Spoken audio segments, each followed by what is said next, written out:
Circle तो हम सभी ने देखे हैं। सर्किल को डिफाइन कैसे करते हैं? सर्किल एक सिंपल क्लोज्ड कर्व होता है जिसके ऊपर के सभी पॉइंट्स एक गिवन पॉइंट से इक्वल डिस्टेंस पे होते हैं और उस गिवन पॉइंट को सेंटर कहते हैं। जैसे यहाँ पे एक सर्किल है और ये उसका सेंटर है, तो इस सेंटर से सर्किल के ऊपर के सभी पॉइंट्स सेम डिस्टेंस पे होंगे और सर्किल के ऊपर के किसी पॉइंट को सेंटर से मिलाने वाला लाइन सेगमेंट उसकी रेडियस कहलाता है। जैसे मैंने यहाँ पे बी लिया है तो ओ भी एक रेडियस है, यहाँ पे पॉइंट ए लिया है तो ओ ए एक रेडियस है। सर्किल के ऊपर के किन्हीं दो पॉइंट्स को मिलाने वाला लाइन सेगमेंट उस सर्किल का कोड कहलाता है। तो ए बी इस सर्किल का एक कोड हुआ क्योंकि लाइन सेगमेंट ए बी इस सर्किल के ऊपर के दो पॉइंट्स ए और बी को मिला रहा है। इसी तरह सर्किल के ऊपर दो पॉइंट्स पी और क्यू है तो लाइन सेगमेंट पी क्यू भी इसका एक कोड हुआ।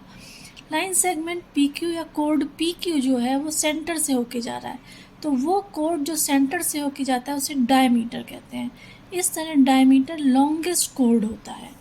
यहाँ से क्लियर है कि डायमीटर जो है वो रेडियस का ट्वाइस है, तो diameter is equal to 2 into radius. एक लाइन जो किसी सर्किल को दो पॉइंट्स पे इंटरसेक्ट करती है वो उसकी सेकंड कहलाती है। जैसे यहाँ पे लाइन एल है, ये इस सर्किल को पी और क्यू पे इंटरसेक्ट कर रही है, तो ये इसकी एक सेकंड है। इसी तरह सर्किल पे अगर कोई दो पॉइंट्स ए बी ले लें तो ए और बी के बीच का जो पार्ट होता है सर्किल का उसे आर्क कहते हैं। तो ये हम लिख सकते हैं आर्क ए बी। आर्क लिखने के लिए इस तरह से एक सिंबल बनाया जाता है। और अगर हम ए और बी के बीच कोई पॉइंट सी ले लें तो इसे हम आर्क ए सी बी भी लिख सकते हैं। ये एक सर्किल है और पी क्यू इसकी डायमीटर है। तो पी क्यू डायमीटर जो है, कोई भी डायमीटर किसी सर्किल को दो इक्वल पार्ट्स में डिवाइड करती है और दोनों पार्ट्स को सेमी सर्कल्स कहते हैं। जैसे येलोइश पार्ट एक सेमी सर्किल है और वाइट पार्ट भी एक सेमी सर्किल है।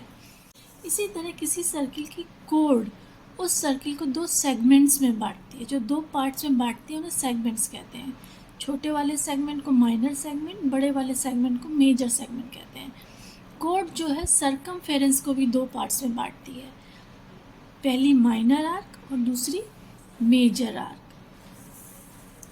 इसी तरह सर्किल की कोई दो रेडियाई जो है और सर्किल के बीच का जो एनक्लोज्ड एरिया होता है, जैसे ये येलोइश एरिया, उसे सेक्टर कहते हैं। तो ओ ए सी बी एक सेक्टर है सर्किल का। वो सेक्टर जिसमें दो रेडियाई के बीच का एंगल 90 डिग्री होता है उसे क्वाड्रेंट कहते हैं। इस प्रकार एक क्वाड्रेंट एक सर्किल का 1/4 होता है और वो सभी सर्किल जो एक ही सेंटर पे खींचे जाते हैं, यानी जिनका सेंटर एक होता है, उन्हें कंसेंट्रिक सर्कल्स कहते हैं। ये सभी कंसेंट्रिक